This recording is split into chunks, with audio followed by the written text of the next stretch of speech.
that much talent on the field on both sides. I mean, 4 5-star guys. I mean, what is the biggest difference maker when you get into a game like that with a team like Georgia? That from a talent perspective, it's going to be close. Man, have fun. I mean, it's a big game, and it's a great game to play in. And I think it's just you gotta treat it like any other game, man. Just go out there, have fun, play your ball, and just go out there and have fun, man. Really. JT, what have y'all emphasized defensively coming out of that Michigan game, though, the mistakes that were made that were glaring, et cetera? What has just been the emphasis over the last couple of weeks about rectifying that, or whatever words you would use to describe it? Yeah, I mean, we just came back, watched film, and just really just pay attention to the things, the little things, and now we're just motivated even more. Just at the same time, just keep our head down and what's the word? Craft. Just keep on crafting, keep getting your talents better as a team and as a whole. Yeah, when you spoke to the team like you did that come literally from your gut? I mean, explain where that comes from. When you just feel compelled. Hey, somebody's got to say something here. I mean, he came from God. I woke up one day and I just had something in my my heart that I felt like I just needed to say something, and I asked the older boys for their for their thoughts of a young guy speaking, and they all ran me with that time to give me the opportunity to talk, and I thank them for trusting me. Even though I'm a sophomore, thank you to them and the coaches for trusting me and allowing me to say something. JT, that's a captain role. You came here, obviously, 5-star recruit, all of the accolades. A lot of people think you want to be here 3 years, get to the NFL. Did you always have trying to become a captain in mind, and do you feel like you're on your way there? Yeah, I mean, growing up, it was I wasn't very loud or talkative like that, but big props to my dad for always and my family really for always just letting me know, like, hey, you have a voice and it's powerful, and you got to keep using it. Like I said, God gifted me with a lot of talents, and you got to use it. JT, Ryan said that he wants you guys to play loose and aggressive. Is there a different approach to practice, during the year and now? Yeah, I mean, I think it's always been the same. It's always comes down to us, and we got to keep perfecting our craft and keep getting better, and just having fun with each other. You never know what happens, but I'm gonna make sure that we always have fun, and we're always gonna just go out there and play Buckeye ball. JT, when you watch Georgia's offensive line, what stands out to you about that? Oh, Georgia's a great team overall. There's a reason they're in the top. They're number one, and there's a reason. I mean, they're a great team, and it's gonna be a fun one.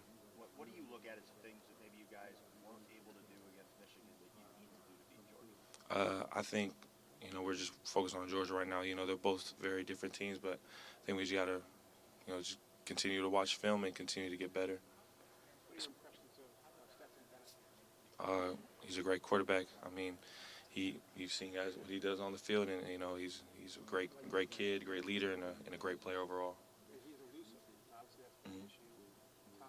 How important is it for you guys to contain him outside the pocket? Yeah, I mean, we're gonna continue to go over everything and continue to be in that film room and locked in, and continue to get better every day.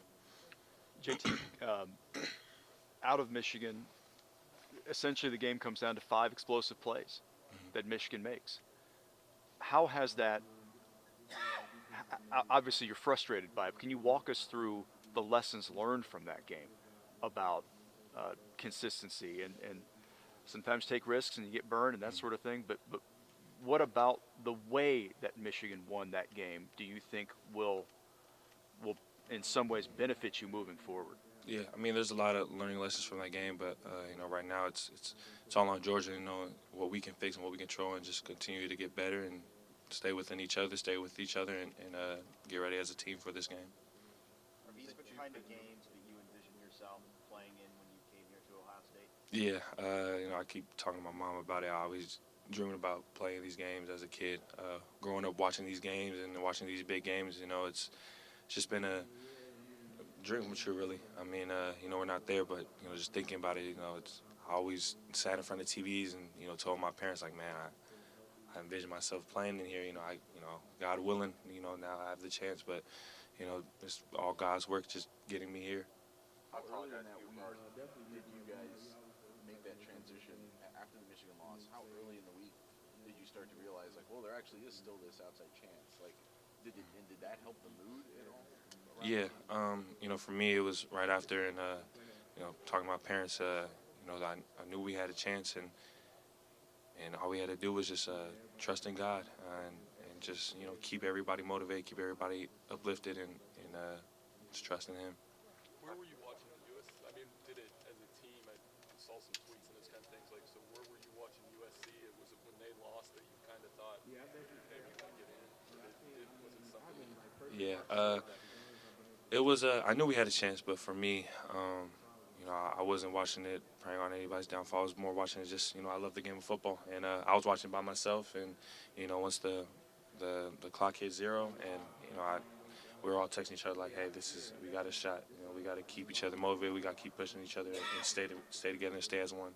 I apologize if you already answered this, but what was your message to the team at that moment?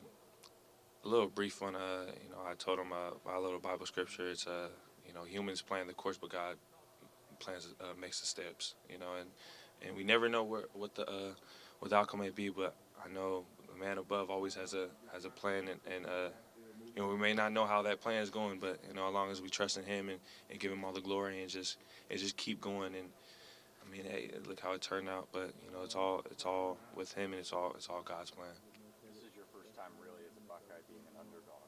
Mm-hmm. How does that change your mentality? How have you seen that change the team's mentality? Motivated.